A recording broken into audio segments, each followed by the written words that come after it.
إنا أنزلناه في ليلة مباركة صدق الله العظيم صلى الله على سيدنا ومولانا محمد وعلى آله وأصحابه وسلم অসংখ্য গণিত মহান আল্লাহ রাব্বুল আলামিনের কাছে আমরা শুকরিয়া আদায় করছি, যিনি আপনাদেরকে আমাদেরকে অত্যধিক দয়া করে মেহেরবানি করে আজকের পবিত্র জুমাবার দিনে পবিত্র জামে মসজিদে আসা বসার যে সুযোগটুকু আল্লাহ আমাদেরকে দান করেছে, আমরা সবাই অন্তরের অন্তঃস্থল থেকে আমরা কালিমাতুশ শুকর আদায় করছি। সবাই বলে আলহামদুলিল্লাহ। আমাদের এই মসজিদের সম্মানিত ইমাম খতিব, বিশিষ্ট ইসলামী চিন্তাবিদ, নন্দিত আলোচক অত্যন্ত চমৎকার গুরুত্বপূর্ণ তাফসীর আপনাদের সামনে তুলে ধরেছেন। হুজুরের আলোচনাটা আমার খুব প্রাঞ্জল ভাষায় আলোচনা করেছেন, আমিও খুব খুশি। আল্লাহ রাব্বুল আলামিন যেন হযরতের হায়াতের মধ্যে আল্লাহ বরকত দান করে, বলেন আমিন। আমাদের এলাকার উলামায়ে কেরাম, মুরব্বিয়ানে কেরাম, যুব সমাজ ভাইরা, আমরা সবাই পবিত্র জুমা নামাজ পড়ার জন্য এই মসজিদে সমবেত হয়েছি। আমাদের সামনে আগত পবিত্র শবে বরাত, এই শবে বরাতের রাত অত্যধিক গুরুত্বপূর্ণ, অত্যধিক ফজিলতপূর্ণ একটা রাত। আল্লাহ রাসূল সাল্লাল্লাহু আলাইহি ওয়াসাল্লাম ঘোষণা করেছেন যে শবে বরাতের রাতের দুইটা আমল আছে। একটা হলো দিনের বেলায় রোজা রাখা, আর একটা হলো রাত্রি বেলায় আল্লাহর ইবাদত বন্দেগী করা। কুমু লাইলাহা ওয়া সুমু ইয়াওমাহা। আল্লাহর নবী বলেন যে শবে বরাতে রাত্রি বেলায় বেশি বেশি ইবাদত করো, আল্লাহর কাছে কান্নাকাটি করো, আর পরের দিনে একটা রোজা রাখো। সুবহানাল্লাহ। এবং এই রাত্রিটা অত্যধিক গুরুত্বপূর্ণ, কারণ এই রাত্রিতে মহান আল্লাহ অনেক গুরুত্বপূর্ণ কাজগুলো করেন। নির্দিষ্ট ফেরেশতাদের হাতে আল্লাহ ওই কাজগুলো সামলে দেন। আল্লাহ রাসূল সাল্লাল্লাহু আলাইহি ওয়াসাল্লাম একটা হাদিসের মধ্যে ঘোষণা করেছেন, وَفِيهَا كُلُّ مَوْلُودٍ مِّن بَنِي آدَمَ فِي هَٰذِهِ السَّنَةِ وَفِيهَا كُلُّ حَالِكٍ مِّن بَنِي آدَمَ فِي هَٰذِهِ السَّنَةِ وَفِيهَا تُرْفَعُ أَعْمَالُكُمْ وَفِيهَا تُنزَلُ أَرْزَاقُكُمْ। আল্লাহ নবী বলেছেন, শবে বরাতের রাত্রিতে আল্লাহ রাব্বুল আলামিন ফেরেশতাদের মাধ্যমে অনেক গুরুত্বপূর্ণ কাজগুলো মহান আল্লাহ করান। এর মধ্যে একটা কাজ হলো আগামী এক বছরের ভিতরে কার কয়টা ছেলে হবে, কার কয়টা মেয়ে হবে, দুনিয়াতে কত মানুষের আগমন হবে, মহান আল্লাহ রাব্বুল আলামিন ওই রাত্রিতে আল্লাহ ফয়সালা করে দেন, নির্দিষ্ট ফেরেশতাদের হাতে তুলে দেন। সুবহানাল্লাহ। وَفِيهَا كُلُّ حَالِكٍ مِّن بَنِي آدَمَ فِي هَٰذِهِ السَّنَةِ। আল্লাহ নবী বলেছেন, আগামী এক বছরের ভিতরে কোন মানুষটা কোন জায়গায় মারা যাবে, কোন অবস্থায় মারা যাবে, আল্লাহ রাব্বুল আলামিন তার লিস্টটা মালাকুল মউত আজরাইলের কাছে মহান আল্লাহ রাব্বুল আলামিন তুলে দেন। হয়তো এমন হতে পারে আগামী এক বছরের ভিতরে শবে বরাত আসার আগে আমার পরনের লিস্টের মধ্যে আমার নাম উঠে গেছে, কিন্তু এখনো পর্যন্ত আমি দুনিয়ার পেছনে আমি ঘুরতেছি, রঙিন দুনিয়ার পেছনে, রং তামাশার পেছনে আমি ঘুরতেছি, অথচ আমার লিস্টটা আজরাইলের কাছে আল্লাহ তুলে নিয়েছেন। অতএব আমাদেরকে বুঝতে হবে কে কখন কোন সময় কোন জায়গায় আমরা মারা যাব আমাদের জানা নাই। অতএব সব মানুষদেরকে মরণের প্রস্তুতি আমাদেরকে অবশ্যই গ্রহণ করতে হবে। আল্লাহ নবী সাল্লাল্লাহু আলাইহি ওয়াসাল্লাম 3 নম্বর হলো ওয়াফিহা তুরফাউ আমালুকুম। আগামী এক বছরের ভিতরে কে কোন আমল করবেন কতটুকু নেক আমল করবেন এবং কতটুকু বদ আমল করবেন, ওই আমলের লিস্টটা মহান আল্লাহ নির্দিষ্ট ফেরেশতাদের হাতে তুলে দেন। আমরা কি পরিমাণ নামাজ পড়ব, কি পরিমাণ তেলাওয়াত করব, কি পরিমাণ জিকির আজকার করব, সবগুলা নির্দিষ্ট ফেরেশতাদের হাতে আল্লাহ তুলে দেন। চতুর্থ নম্বর হলো আল্লাহ রাসূল বলেন ওয়াফিহা তুনযাবু আরযাকুহুম, ওয়াফিহা তুনযাবু আরযাকুহুম। আল্লাহ রাসূল বলেন আগামী 1 বছরের ভিতরে কার রিজিক কতটুকু আছে মহান আল্লাহ নির্দিষ্ট ফেরেশতাদের হাতে আল্লাহ সমঝায়া দেন। যার যতটুকু রিজিক আছে এতটুকুই রিজিক খাবেন, চেষ্টা করলে অতিরিক্ত রিজিক পাবে না। যতটুকু আল্লাহ বরাদ্দ করেছেন ওই রিজিক গুলা মহান আল্লাহ রাব্বুল আলামিন তার নসিবে আল্লাহ রেখে দিয়েছেন, ওইগুলাই সেই লোকটা পাবে।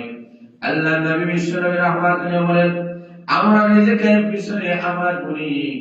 আল্লাহ রাসূল বলেন রিজিক গুলা প্রতিদিন আমাদের পিছনে ঘুরতেছে। আল্লাহ রাসূল বলেন একটা রিজিক দুনিয়াতে থাকবে, একটা দানা দুনিয়াতে থাকবে, ওই দানা না খেয়ে আমার কবরের বাসিন্দা হয়ে যাবে এমন হতে পারে না। বরং দুনিয়াতে যত খাবার দাবার আমার নামে বরাদ্দ ছিল সবগুলা যখন কমপ্লিট হয়ে যাবে তখন আমাদের মরণের ঘন্টা বেজে যাবে। এই কারণে আল্লাহ রাসূল বলেন আমার উম্মতেরা, আল্লাহ নবী বলেন আল্লাহ মান হাফাজ আলা সালাহ আকরামাহুল্লাহু তাআলা আনহু বিখামসি খিসালিন ইরফাউ আনহু যিকুল আইশ ওয়া আযাবুল কবর ওয়া ইউতিহি আল্লাহু কিতাবাহু বিয়ামিনিহি ওয়া ইয়ামুরু আলা সিরাতি কাল বারক ওয়া ইয়াদখুলুল জান্নাতা বিগাইরি হিসাব। আল্লাহ নবী বলেছেন আমার উম্মতেরা তোমরা যদি 5 বেলা নামাজ পড়ো, আল্লাহ রাসূল ঘোষণা করেছেন মহান আল্লাহ রাব্বুল আলামিন 5টা পুরস্কারে পুরস্কৃত করে দিবেন। যারা বলেন সুবহানাল্লাহ। প্রথম নম্বর পুরস্কার হলো ইউরফাউ আনহু যিকুল আইশ। আল্লাহ রাসূল বলেন প্রথম পুরস্কার হলো দুনিয়ার জিন্দেগিতে যত অভাব অনটন আছে সকল অভাব অনটন মহান আল্লাহ রাব্বুল আলামিন দূর করে দিবে। দ্বিতীয় নম্বর পুরস্কার আল্লাহ রাসূল বলেন ওয়া আযাবুল কবরে, কবরের আযাব থেকে মহান আল্লাহ রাব্বুল আলামিন রক্ষা করবেন। আল্লাহ রাসূল বলেন প্রত্যেকটা মানুষকে কবরে রাখার পরে 3টা প্রশ্ন করা হবে। লোকজন যদি ঈমানদার বা নামাজি হয়, 3টি প্রশ্নের জবাব যখন সঠিকভাবে দিয়ে দেওয়া হবে আল্লাহ ঘোষণা করবেন ওয়া আফরিশু মিনাল জান্নাহ ওয়া আলবিসুহু মিনাল জান্নাহ ওয়াফতাহু লাহু বাবান ইলাল জান্নাহ। ফেরেশতারা তাকে জান্নাতি নামাজ পরিধান করায়া দাও, জান্নাতি বিছানা বিছিয়ে দাও, কবর থেকে জান্নাত পর্যন্ত একটা সূত্র করে দাও যাতে আমার বান্দা কবরে থেকে থেকে বান্দি কবরে থেকে থেকে জান্নাতের সুখ শান্তি উপলব্ধি করতে পারে। এই কবরটা জান্নাতের বাগান হয়ে যাবে। আল্লাহ রাসূল সাল্লাল্লাহু আলাইহি ওয়াসাল্লাম বলেছেন যারা 5 বেলা নামাজ পড়বে কবরের জিন্দেগিতে কোনো শাস্তি পাবে না। এই কবরটা ওই বান্দা আর বান্দির জন্য জান্নাতের বাগান হয়ে যাবে। সুবহানাল্লাহ। 3 নম্বর হলো আল্লাহ রাসূল বলেন ওয়া ইউতিহি আল্লাহু কিতাবাহু বিয়ামিনিহি। কিয়ামতের কঠিন ময়দানে কাউকে মহান আল্লাহ বাম হাতে আমলনামা দিবেন, কাউকে ডান হাতে আমলনামা দিবেন। যাদেরকে ডান হাতে আমলনামা দেওয়া হবে জান্নাতের মেহমান হয়ে যাবে। আল্লাহ রাসূল বলেন যে কিয়ামতের কঠিন ময়দানে ওই নামাজি বান্দা আর বান্দাটাকে মহান আল্লাহ ডান হাতে আমলনামা দান করে দিবেন। যারা বলেন সুবহানাল্লাহ। চতুর্থ নম্বর হলো আল্লাহ রাসূল বলেন ওয়া ইয়ামুরু আলা সিরাতি কাল বারক। কিয়ামতের কঠিন ময়দানে 30,000 বছরের ফুলসিরাতের ব্রিজ, এই ব্রিজটা আল্লাহ রাসূল বলেন আবু মুশারাতে চেয়ে বেশি অন্ধকার হবে, দরবারে চেয়ে বেশি দাঁড়ানো হবে, সুরের চেয়ে আরো বেশি শিকল হয়ে যাবে। আল্লাহ রাসূল বলেন ওই 30,000 বছরের ফুলসিরাতের ব্রিজটা মহান আল্লাহ নামাজি বান্দা আর বান্দির জন্য টেনশন করা লাগবে না।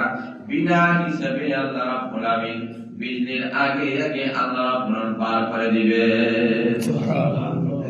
পঞ্চম নম্বর পুরস্কার হলো আল্লাহ রাসূল সাল্লাল্লাহু আলাইহি ওয়াসাল্লাম বলেন ওয়া ইয়াদখুলুল জান্নাতা বিগাইরি হিসাব। কিয়ামতের কঠিন ময়দানে আল্লাহর রাসূল সাল্লাল্লাহু আলাইহি ওয়াসাল্লাম হিসাব হবে, হিসাব ছাড়া জান্নাতের মেহমান হতে পারবে না।